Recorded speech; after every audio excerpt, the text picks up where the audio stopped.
Hi everyone, Dave here. It's time today to do our second Meet the Fan. Now the first one that we did with Vladimir Holod I thought was absolutely brilliant, talking about how you become a mad Chesterfield fan when you're based in Ukraine, and it had such an amazing response that here we are with number two. So number two is with Darryl Carpenter. Now he's been watching Chesterfield for over half a century, so has a huge memory bank of Chesterfield memories to go through, and we had a little dig into them. We talked a lot about people like Kevin Randall and some of the managers throughout the years, and just some key memories from the old Saltergate ground to the new one. And what I'm really loving about these Meet the Fans is that you see how special the memories are that are created through football matches. You know, everyone probably has one of those moments that they remember from their life of watching football, a moment that they've shared with a loved one or with a group of friends that will always stick in the memory. And kind of in both the first episode with Vladimir and then with this one with Darryl, I've kind of teared up in both of them, because it's just amazing seeing how a kind of silly game in many ways, really, two bunch of players just trying to kick a ball into a net, kind of evokes so much emotion from us fans. So I hope you enjoy listening to it as much as me and Darryl enjoyed recording it. Here is our second Meet the Fan with Darryl Carpenter.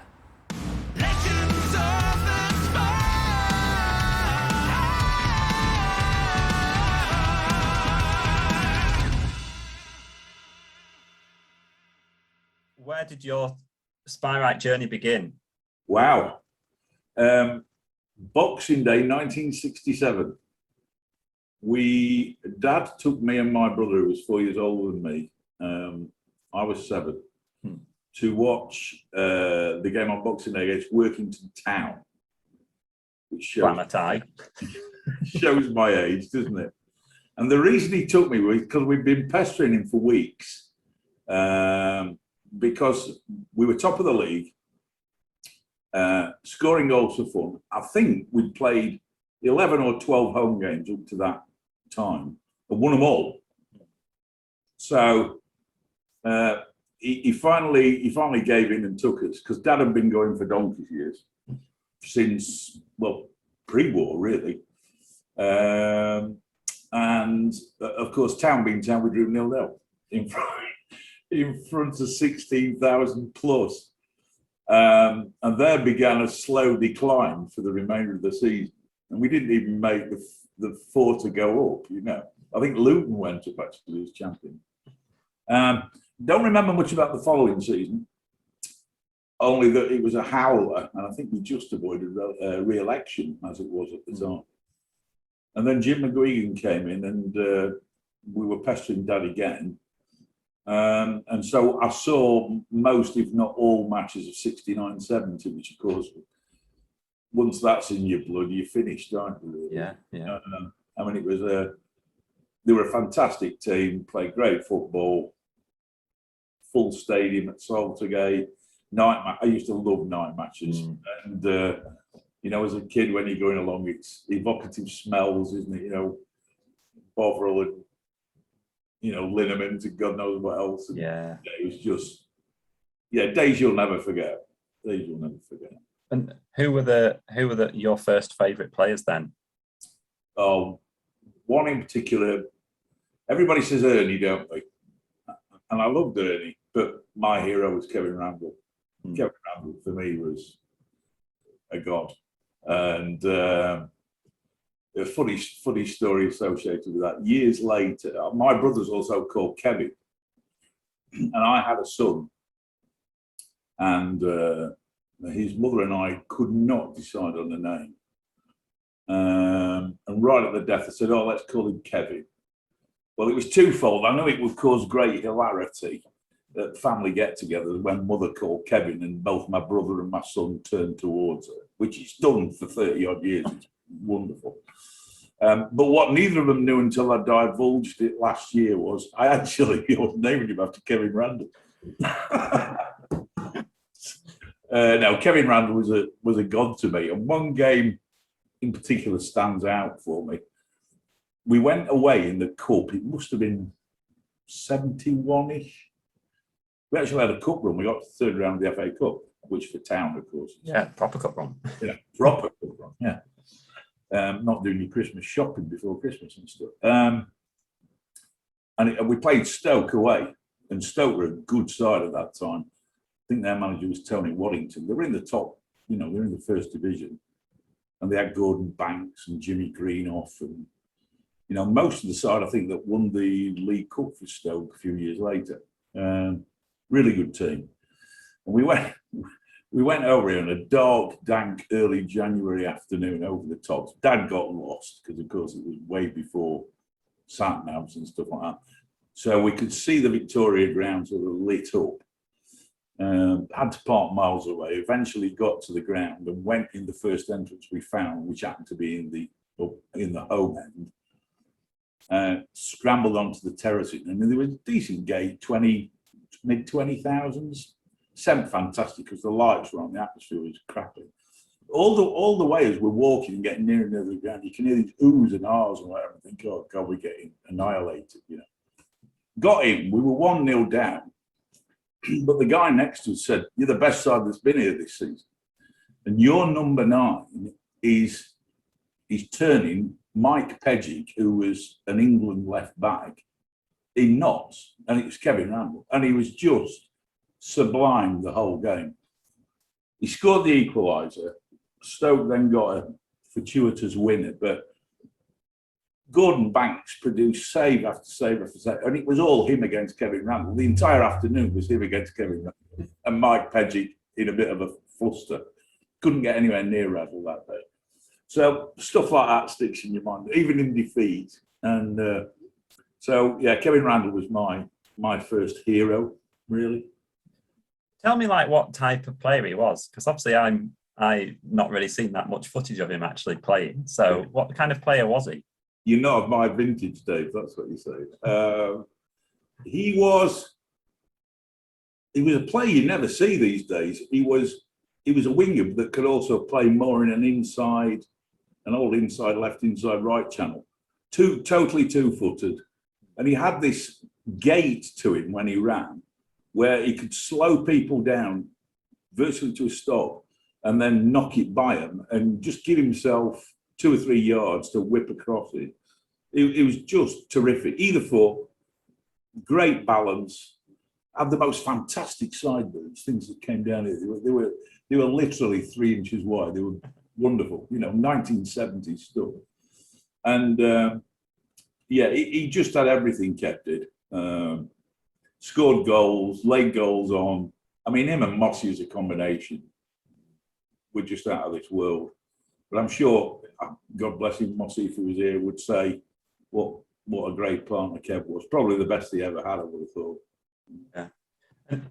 It's interesting because a few players that I've spoken to, they really don't remember the matches they played in it all. I asked them, tell me about the matches from that season. Don't remember any of them. Because I suppose they play hundreds of them, and adrenaline means that they just go through a game without even remembering it. But I think it was Dave Caldwell that was saying that fans come up to him and can just reel off match after match after match in minute detail. So what were some of your standout? I mean, we've talked about over 50 years or something, aren't we? So what are some of your standout matches? Going back to that 69-70 season, Mossy got all 4 in a 4-0 win against Newport, I think. Early, and it was early in the season, maybe September, October time. And in them days, on Match of the Day, you had a game, sometimes 2, but they had a football roundup bit as well that they used to do. And they actually mentioned Mossy's 4 goals, which, bearing in mind we were in Division 4, was fell off the sofa stuff. So that was one, and then late on in the season, as we were going to what we felt was promotion, we had some humdinging matches against Port Vale, Wrexham and Swansea, the 3 that went up with us. But one in particular, we seemed to have this aura about the whole club. And they played Swansea Town as they were then, in late on in the season, maybe March, April time. Big game, 6-pointer type thing as it would be today. And my brother, God bless him, who's now residing in Australia, has been for many years. I'd been playing football with him up the garden a few days before, and I put in a perfectly legitimate tackle, and he went down and broke his elbow. So we ended up taking him to the game with his pot on a sling or whatever. And Daddy insisted we didn't go on the cop because of that. So we went and stood on the cross street as part of what you might have heard of, Dave, as the moving population, which used to go round the pitch at half time, to whichever end of town we're attacking. Anyway, we didn't that night. We stood on the cross street because there was a bit more room. But the atmosphere that night was 16,000 plus. It was just electric. I think we drew 0-0, but yeah, great memories. It was a season and a half that there was Dan Archer just running things in midfield. Tom Fennerty, legs box to box. Dave Pugh, again, a man with magnificent sideburns, couldn't shoot, but a good midfield player. I remember him getting a cap for Wales under-23s, and we thought, God, we've got a player here. Nobody from town got a cap of any sort from any country. And then there was like Charlie Bell at the back, who was an absolute rock. Big, tall fella, great in the air as you'd expect it to be in those days. And a guy who'd come in early on in the season or late the previous season was Alan Stevenson, who was a local lad and a real top quality goalkeeper. Of course, soon went on to Burnley and had a fantastic career, and then came back as part of the end of the era thing, didn't he? But yeah, it was that Swansea match stands out. And also, I think after that, I think we beat Bradford Park Avenue 4-0 at home on a Friday night. We seem to have a thing for playing the odd game on a Friday night for some reason. And that one sticks in the memory. 4 goals. I remember Bradford playing in an all-white strip with a green and black hoop across the chest. And of course, they soon went out of the league, and stuff like that sticks with you, doesn't it? Yeah. How has watching Chesterfield changed over the years? Because obviously we've gone to kind of all-seaters, haven't we? And capacities would have been, you look at some of the Saltergate capacities from years gone by and you're like, how did they fit that many people in?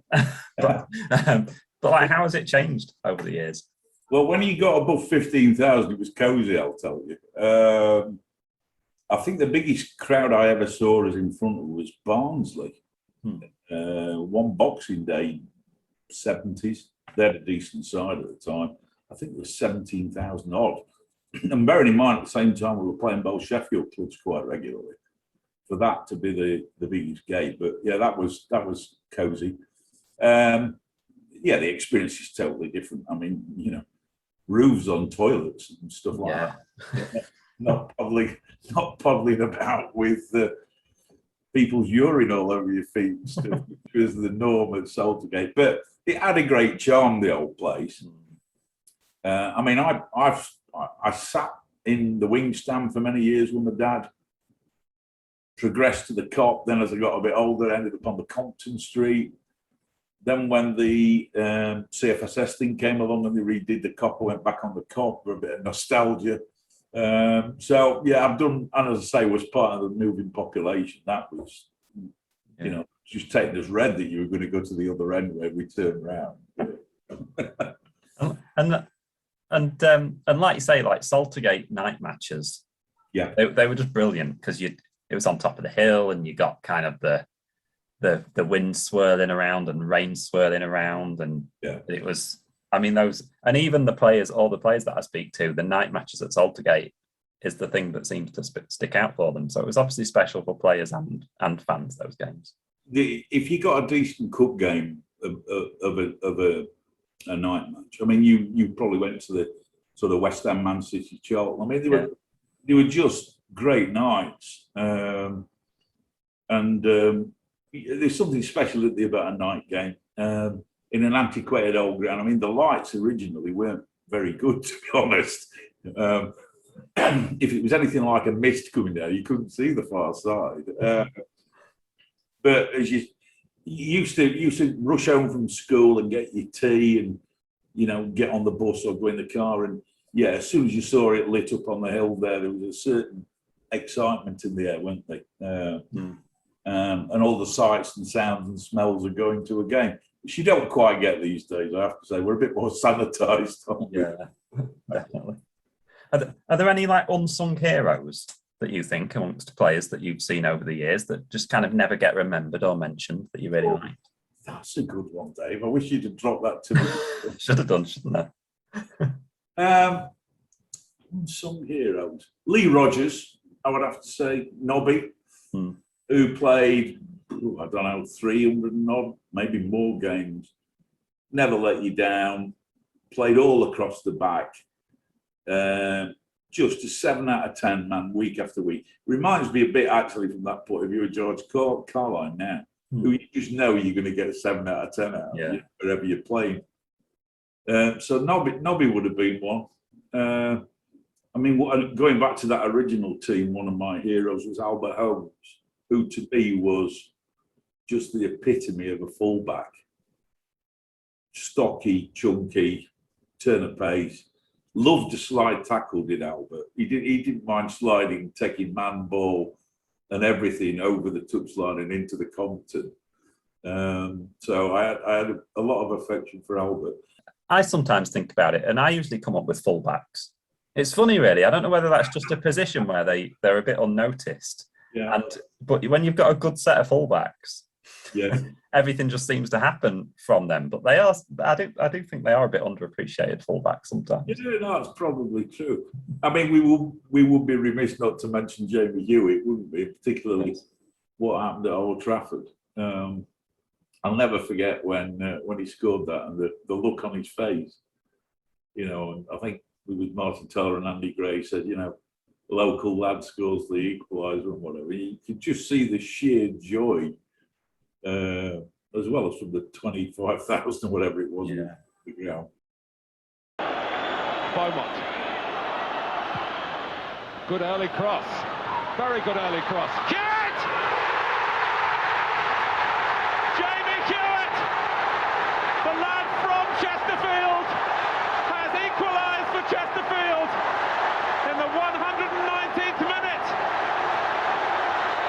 Last Sunday, 3 minutes to go, Leicester equalised. 7 days later, what can only be a minute to go, and yet again they find a way through. And it's a hopeful ball up. They allow it to bounce, but look at that for a header. That's just unsavable. You don't save it. It's as simple as that.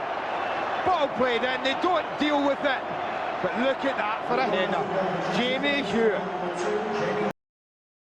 It's a good point to go on to that, actually, because it's 25th anniversary this year. So, yeah. I mean, to you still, does it? I mean, I think for every Chesterfield fan, it probably still rankles a bit, doesn't it? That we didn't get an FA Cup final. Oh, we were robbed. I mean, there's no two ways about it. We were robbed. I mean, John Howard's shot was over the line, clearly over the line. John Sheffield, who was the linesman, gave it and was running back to the halfway. You know who didn't give it for some reason. Not only did he not give it, but he then proceeded to watch Andy Morris be jumped all over, which would have been a penalty to us, and gave the free kick to Middle. Oh, it's just... Yeah. And what would that have made it 3-1 to us? Game over. Game with a John Duncan team, them down to 10 men. I don't care whether they've got Ravanelli, Janino, or whoever. That was game over. Well, they could have been down to 9 as well, couldn't they? Because there was, you know, there's probably another player that should have got a second yellow, and they probably should have been down to 9. So it's Clayton Blackmore springs to mind, and I think Ellery had already booked him, and then he went in and did another one. And Ellery ran across, took a card out, realised what he'd done, and put the card back. You know. Yeah. I think someone said that Ellery had admitted the mistake in a book, but I couldn't read anything Ellery wrote anyway. It's too painful. So yeah. And I remember watching the final. It was Middlesbrough and Chelsea, wasn't it? The final a few weeks later. And I think Di Matteo scored after about 10 seconds. Yeah. And all through the game, I'm just thinking, we'd have put up a better show than this. I always felt the FA didn't want. We'd had enough romance. They really didn't want a non-top flight team in the cup final. That's my overriding feeling with it. 25 years later, but one thing I'll never forget of the day, which was a terrific day, wasn't it? Going over to Old Trafford, streets lined with people applauding you to going up Chatsworth Road or whatever time it was. The colour around the town for weeks beforehand, and it gripped the whole town. Everyone was a Chesterfield supporter. All the shops were decorated, weren't they? We were all driving around with little, blue and white ribbons on our car aerials and stuff. Yeah. It was a terrific time.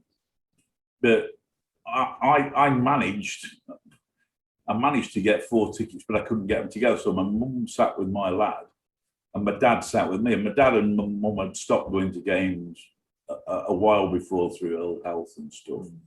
But I said, "You go, you've not watched it as long as you have, and you're going to miss out on this one." Yeah. And when it was 3-2 to Borough, I remember looking at my watch and thinking, "Not got long now." And my dad turned to me and he says, "It's over, son. We haven't got time." And I snapped back at him and said, "Dad, not yet." And immediately, Chris Beaumont kept that ball in and whipped it into the middle. And when we scored, of course, it was delirium. And I turned to my dad just to say to him, "I told you we could do it." And he was just stood there. This is a bloke he'd have been in his 70s at the time. Just tears running down his face. I didn't need to say anything else to him. Yeah. It's an image I'll never forget. Never forget. Yeah. Well, even watching that goal now, it kind of makes me well up watching that goal, just because it's like, it's one of those. Many times in football, you get things that script writers for TV and films couldn't write it, because it's just. I was talking to Glyn Hurst about scoring that goal against Luton, and it's just you can't write things like that, and they're just those moments where maybe fans that have you bottle things up from other things that might be happening in your life or whatever, and it can sometimes all come out in one goal. That's just incredible, really. Yeah, that Glyn Hurst goal was something else. But the thing, you talk about associations you get with certain times in your life, whether it be music or food or films or whatever it might be, and not long after we'd performed The Great Escape, Pete Whiteley had put a video up of it, an old scratchy video up of it on YouTube years later, and had overdubbed it with The Great Escape music. And I must have watched that 100 times since. Usually when we're having a bad season and I want inspiration that we're going to get out of it. Always hope. Yeah. Always hope. And when Glyn scores that, the picture kind of breaks up as he's running to the crowd and then comes back again. But the music, whenever I hear The Great Escape now, that is it. That game, that goal is what epitomises The Great Escape. Yeah. And obviously, as a Chesterfield fan, there's good times and bad times, of which there's been plenty of bad times. How as someone where it's in your blood for over 50 years, how do you get through those bad times? Because there's been some dark ones, hasn't there? I'm going to admit something here that only my nearest and dearest friends and family know about. I actually lost the faith very recently. Last full season we played. I think it was the game. Did we lose 5-0 to either Hartlepool or Halifax at home? And we were in the bottom, might be bottom 2, 3, whatever. Yeah. I think it was just before John Sheridan came in. And I just thought, I can't take this any longer. And it got to half time and left and said, I can't come back. And it's not because I don't love my club or whatever, but it's just, I've just had 4 years of pain and I can't take any more. And genuinely, that was it. I was done.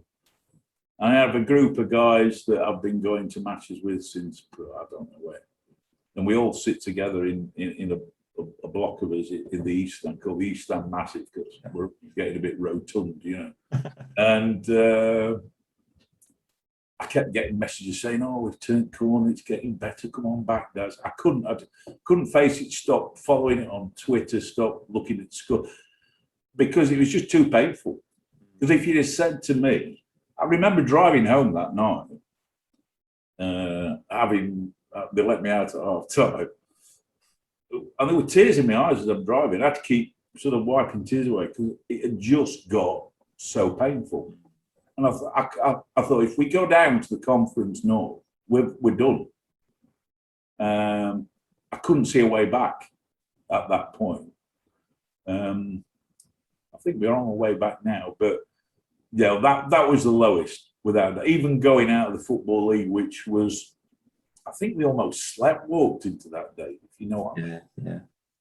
I mean, as a supporter, as long as I've been a supporter, if you'd have said to me we've been non-league, I mean, it's Town, come on. We'll have an ups and downs. We flirt between the bottom league and the third league. But relegation out of the Football League, to me, the whole time we've been at the Pro Act, as it was, beating a Pro Act technique as in there, it's just been one missed opportunity after another. I mean, that first year, moving in, massive crowds, great football. Craig Davis is incredible, you know, shooting goals. Jack getting that unbelievable hat trick against Rotherham on that Friday night on telly. When we went up that season, we didn't invest. We let Craig Davis go. We didn't invest. I know we lost Tommy through injury. We lost Jack through injury. We lost the entire spine of the team. I think Mattis got injured and Simon Ford's knees were gone. But you think a little bit of investment then would have been fine. But we didn't, did we? And the only solace out of that season was the JPT, wasn't it? Mm. And then a few years later, to have wasted another opportunity because Cookie gets us up playing arguably better football, takes us to Wembley again, gets us into the flipping playoffs. I mean, we're 2 games away from the promised land, aren't we? And then, you know, talking to Phil Tooley, he put that famous post on Bob's board saying, "Get ready, lads, it's coming. This is the best it's going to be for some time." And people had a right good Phil. I remember it. I mean, I've known Phil longer than I care to remember, 30 plus years. And they gave him dog's own abuse, saying, "What are you on about?" But he obviously knew what was coming. Dave Allen had pulled in the purse strings. Cookie was off. He'd had enough.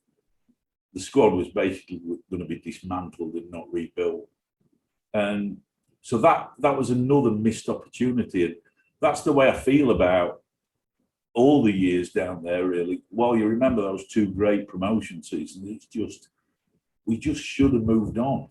Yeah, and it's funny when you speak to players because both of those seasons when we went up into League One, both of those summers they didn't back the manager, and I mean it's really testament of the squad Cook had that went up into League One because he wanted to sign Leon Clark and a few other players, and like the rug was pulled from underneath him. So to get in the playoffs that season was remarkable because I think it probably was all went to that pre-season from League Two to League One that kind of put an end to the relationship, I suppose, with Cook. And it was probably the writing was on the wall probably as early as then, probably. Yeah, and you can look back and say, you know, hindsight's a perfect science, isn't it? But I don't think it would have taken a lot to have added. You keep, because it was a youngish squad too, so just to add to it. But we knew, didn't we, when Doyle went, and this is no reflection on Doyle. People who said, "No, he could have stayed a bit longer." Well, you know, he was a youngish bloke with a new family. I think he was going from 1,500 a week with us to 15 grand a week at Cardiff. What would you do? You know, He'd scored 30 goals in half a season. Was it ever going to happen again? Probably not, you know. But then, who did we try and replace him with? Byron Harrison. Yeah. And I'm thinking, come on, give Cocky something to work with, you know. So it was a miracle we actually got in the playoffs.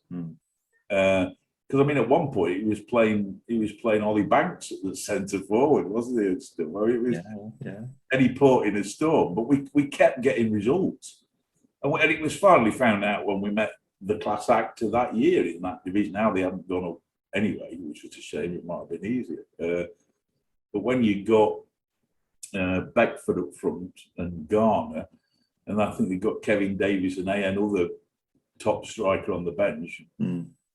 Yeah. If you'd have stuck Beckford in that Chesterfield team, he'd have had a field day, wouldn't he? Yeah. So I was going to ask you whether you describe yourself as a glass half full or a glass half empty fan, but I suppose that's maybe changed throughout the years, has it? No, I think you will know the answer to that. I'm definitely half full. Well, more than half full usually. My pals who I've known a long time always say I look at the world through blue tinted spectacles, which is why it came as such a shock to them when I finally succumbed season before last and couldn't take it anymore, because they thought, God, you know, if Daz, the world's biggest Chesterfield optimist, has hit the buffers, there's no hope for the rest of us, God. Yeah. So no, I'm definitely exceeding half full, Dave. Yeah. Good. I wondered if there's any like favourite possessions or things that you've had from over the years. Did you ever used to collect autographs or shirts or anything like that over the years? Yeah, autographs in a little book, which I gave to the trust quite recently, along with programmes dating back to the late 60s, because I thought I keep moving them from house to house and look at them once every, you know, blue moon. And at least it could go as part of Pete's archive, or maybe fill in some holes where they haven't got programs and stuff. Did you get anything from Saltergate? Did you get any? I got a brick. I've got a brick. I've still got a brick. Palomine, I think, got one of the turnstiles. John, he got one of the turnstiles, which sits neatly in his back garden these days. Newly painted on an annual basis. He uses it as a drink stand when he's out having a barbecue. But no, I got a brick, which is still on the side in my kitchen, and I look at on a daily basis. Yeah. Oh yeah. I've still got my 2 seats from Compton Street. It took me 10 years to put them up in the garden, because it comes with massive bolts, and you look at it after you bought it and think, how am I going to put that up? But I managed to do it last summer during like a summer ago during lockdown, and I kind of go up to the garden every now and then and have a sit on my old Saltergate seat and gaze out with happy memories. To watch the world go by. Yeah. So what are your then? So what made you then come back? Oh, I got pestered to death, mate. I got pestered to death. There was a slight upturn in results, and I thought we might actually get out of this and not go down to the Conference North. But it was my mates. It was continual flipping bombardment until I gave in, really. And then, you know, it never really went away, did it? But it was, I cannot express. I mean, I'm sure there'll be some Town fans out there who know exactly how I felt. It was just, I just felt I'd been punched for 5 years solid.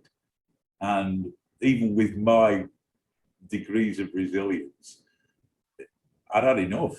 I just couldn't, it was painful going to watch. Instead of it being an experience and something to look forward to, you dreaded the games coming round. It got to that point. I'm thinking, why are you doing this to yourself, you lunatic? It's funny, isn't it? Because when you're a football fan, like, you kind of can be a realist throughout the week. You know, if Chesterfield were playing Man City in the Cup next weekend, throughout the week I'd be a realist going, well, they're probably going to spank us like 10-0. But there's that 10 minutes before kickoff where you're like, we can beat these. Yeah. We can have these. But during that time that you're talking about, there was not one point where when I ever had that point where I'm like, we can beat these.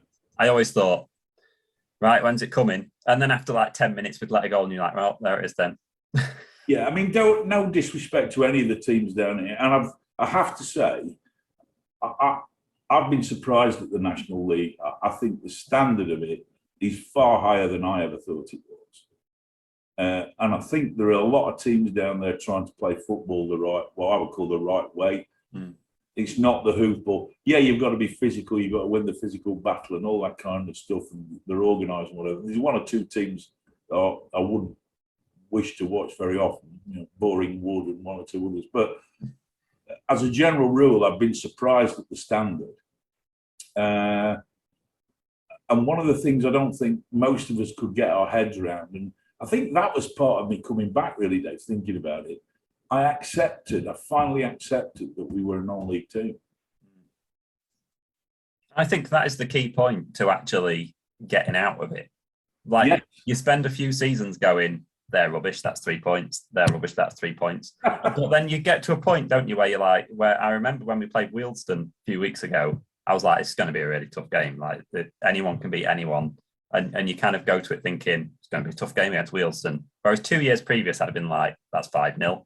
Yeah. And then you get done by him, don't you? And I think maybe I remember a Tranmere fan when we went down put something on the message board saying, oh, you'll think it's really entertaining for the first 6 months because you go into Dover and places like that. But then after 6 months, you'll realise that Dover are better than you.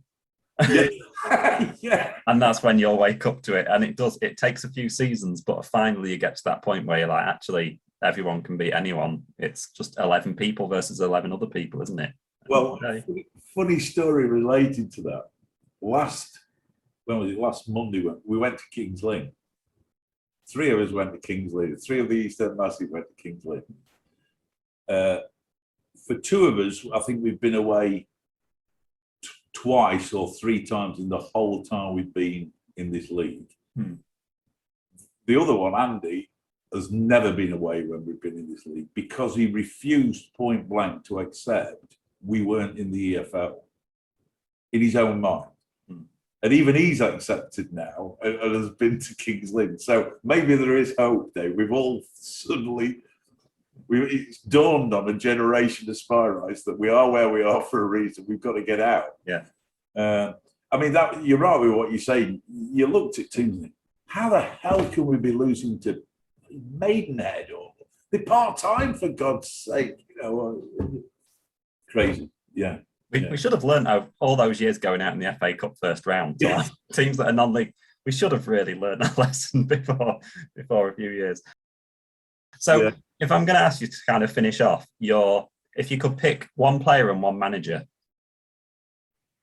right now, because obviously it's going to change week by week, day by day, but right now, if you could pick one ex-Chesterfield player and one ex-Chesterfield manager as your top of the tree, which ones would it be?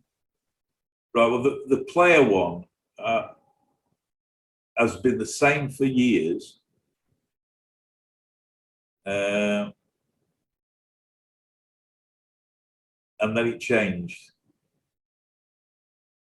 So you'll understand from my musings about Kevin Randall that he was Kevin Randall. Kevin Randall was a god to me. But the best footballer I think I've ever seen in the town shirt was Jack Lester. Jack Lester, for me, on his day, the best player I've ever seen in the town shirt. I thought Kevin Davies as a kid coming in came close to both Kev and Jack, but for me, Jack, there's things Jack did when he was playing. Jack. Those that turned up at the B2 net were treated to a goal-scoring masterclass from Jack Lester. The veteran striker had the table toppers ahead after just 13 minutes. And the team with the leakiest defence in League Two held out until just past the hour when Leicester served up something really special. His sumptuous second, described later as one of the best of his career, had the Spyrites back in control. Still on a high after that, the 35-year-old was soon celebrating his first hat-trick in 3 years, made all the more memorable given his parents were there to see it. It's funny because there's only twice in my time supporting Chesterfield where I've actually said to myself, you need to enjoy this because you're not going to see it again. And that was some of the football when Paul Cook was manager. Yeah. And it was whenever Jack played. Because like you said, it was just kind of the way he could just turn in and out and go through 3 or 4 players. But then the way he just kind of was so calm and collected in how he would score a goal. You know, he'd never blast it or shin it or anything like that. It was always a cool finish, even after he'd taken it past 6 or 7 players. Just incredible. Somebody put recently, didn't they, that goal up against Stockport when he turned half the team inside out, ran past them, and then chipped it majestically above the. I mean, yeah, it's Jack. Jack's got #1 spot in my heart at the moment. Tell you, he could change. Could change, but I don't think Kabongo's quite there yet. Yeah, and what about manager? Again, between 2, and you wouldn't be surprised at the eras either. Jim McGuigan was I'd got Town playing such wonderful football. He was also a brilliant details man. I don't know how many Town fans of my ilk you've spoken to, but we had this thing on corners where Jim McGuigan would sit Tom Fennerty and or Kevin on the near post. Dan Archer would knock the ball in at head high and they would just flick it back. This near post header. It's the first time anybody had ever done it, you know, at any level that we could recall, because football wasn't on telly that much of those days. But anyway, and they did this flick on, and then either Kevin and or Mossy coming in at the back stick or Charlie Bell or somebody to bury the header. And the number of goals we got off that back flick in that promotion season was uncanny. Or at least my memory is such that it was, you know. But I think any Town fan of that era will tell you the attention to detail with Jimmy was fantastic. And he had the perfect guy, the foil for him on the pitch, because Dan Archer couldn't run, but my God, he could organise a team. You know, his passing was impeccable. He was a lovely, lovely footballer, hard as nails too, but a gentleman along with it. But Dan Archie was the very embodiment of Jimmy McGuigan on the pitch, and I think they must have been telepathic, because Jim thought something, Dan was on the pitch and acted it for him and got the other players around him to do what he wanted him to do. So, yeah, Jim. I mean, I've a lot of affection for Cookie's time. It was so exciting, and one of the funny things I remember from Cookie, he had this habit, David, you'll remember it, away games, where he used to come out a few minutes before kick-off and go across to the supporters and basically clap us and get us riled up for the game. And it was in the middle of when it must have been the second season, or third season, so he'd taken us up, and we were on the decent running league, whatever we are, third tier. And he was going to an AGM to do a manager's Q&A, and they held it in the hub. And I'm stood outside as he walked past. I said, "Oh, Paul, how are you going on?" Blah, blah, blah. We got chatting. And I said, "I've always meant to ask you," I said, why do you do this thing of coming out? You know, no other manager we've ever had has done that, this coming out before the game. He says, "Well, they never boo you before the match." And I thought, that's some Cookie up, you know, with his Scouse humour. I'll go Cookie. Okay. I'll go Cookie. Yeah. Well, I mean, you can't argue really, and if he had have got us into the Championship, yeah, then it would have been, he probably would have been clear ahead then, wouldn't he? He'd have a statue, wouldn't he? Yeah. I mean, I like Paul. I know he. You hear rumours of certain nefarious activities with him that perhaps. But I loved his sense of humour. I loved his football philosophy. I love the fact his voice cracked up when he was interviewed. There was nothing not to like about Cookie, really. He was a legend, and he'll always be seen as that here.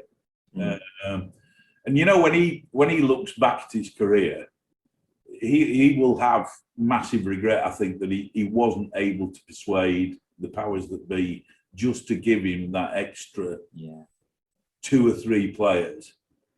Because if anyone can in my lifetime, and this has always been, my dad's been telling me, he's been long gone, by the way, my dad, but he used to tell me about the glory days in the second division after the war. And my one hope in life before I leave this mortal coil is that I have just one season in the championship as is now. Yeah. That's all I want out of life, you know. I will die happy if that happens. And even if you ended up with 0 points. I don't care. I don't care, mate. I can go to a whole raft of grounds, most of which I've never been to. Yeah. And it's a bit like a team, you know, that's, you know, with greater expectation than us as their one season in the sun in the Premier League. And it may mean we collapse afterwards. I don't really care. You know, throw at it whatever you like. We'll come back as a Phoenix club after it all goes wrong, a la Yeovil, you know. But just give me that one season. Because when I look at Scunthorpe's been up there 2 or 3 times, bloody Mansfield went up there, didn't they? You know, Yeovil have been up there, Burton have been up. For God's sake, you know, we're bigger than all of them. It was a dream when you were at school. You knew fairly early on if you were ever going to be good enough. But like, I used to love going with Dad to Chesterfield boys games. And, you know, when the tickets went on sale at school to go and watch Chesterfield boys in the English schools trophy and stuff. And great Saltergate nights with the lights on. I remember Chesterfield boys playing Liverpool boys, Manchester boys. I think we've no chance. You know what I mean? The size of those cities, we've absolutely no chance. But I did actually work for many years with a guy who played in the Chesterfield team that got to the English schools and played Swansea, late 50s, I think. So it was possible then. Probably not possible now, but you just had that.